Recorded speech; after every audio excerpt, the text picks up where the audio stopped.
This program is designed to be both entertaining and informative. We've got a schedule of very informative, talented, and entertaining speakers.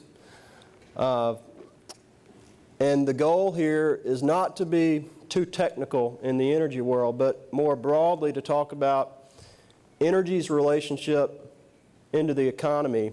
One of the presentations will focus on a piece of work that our organization has been doing to identify specific opportunities to leverage energy for industrial growth here in our state. It's a very interesting piece of work, and it's pretty neat. And Dr. David Dismukes, an economist out of Baton Rouge, has been doing the work for us, and we'll give a summary presentation on that. And it's mostly about how we leverage some of our energy assets here in Mississippi. We're very strong in natural gas infrastructure, if you don't know that, throughout the state. And he's going to talk about, with the way the world has changed in U.S. energy production over just the last 5 years, how Mississippi can fit into the picture of dynamic manufacturing changes and how manufacturing is coming back to the U.S. But for those of you who aren't interested or who aren't familiar with our organization, the Mississippi Energy Institute is a totally privately funded organization. We seek to help the state develop strategies to attract energy-related investment, and we look across the full spectrum of energy, including the manufacturing sector, which is the big energy-consuming sector.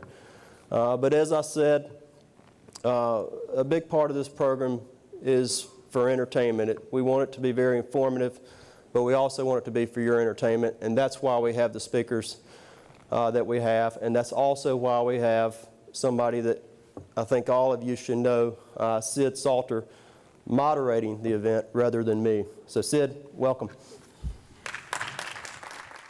You have a very thorough program in your seat. I encourage you to reference that. There are long formal introductions of our speakers. I encourage you to read them. There's a lot of good information there.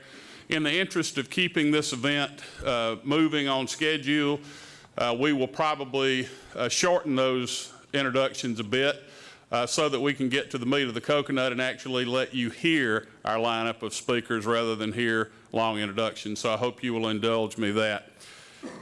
I do want to take time to make a thorough introduction of our first speaker, because he's the man that brought this together, and he's got a pretty good story to tell right now. I've known Mississippi's 64th governor for about 25 years now. I knew him when he was young in the Mississippi legislature, and like you, I've watched his rise in Mississippi politics and government. In his inaugural State of the State address, Governor Phil Bryant outlined 31 bold initiatives that encompass his vision for Mississippians to rise together, and in the succeeding legislative terms, we've seen many of those points adopted into law. Prior to becoming governor, Governor Bryant served one term as Mississippi's 37th lieutenant governor. He served Mississippi as a state auditor and represented his legislative district in Rankin County in the State House of Representatives for 5 years. As governor, Phil Bryant has championed energy issues as evidenced by today's summit. His leadership on these issues has been recognized by his service as the 2012-2013 chairman of the Southern States Energy Board and the 2014 chairman of the Interstate Oil and Gas Compact Commission. As chairman of SSEB, Governor Bryant joined with Alabama Governor Robert Bentley in executing the Oil Sands Exploration Agreement, which commissions a study of an oil sands deposit that spans portions of both states.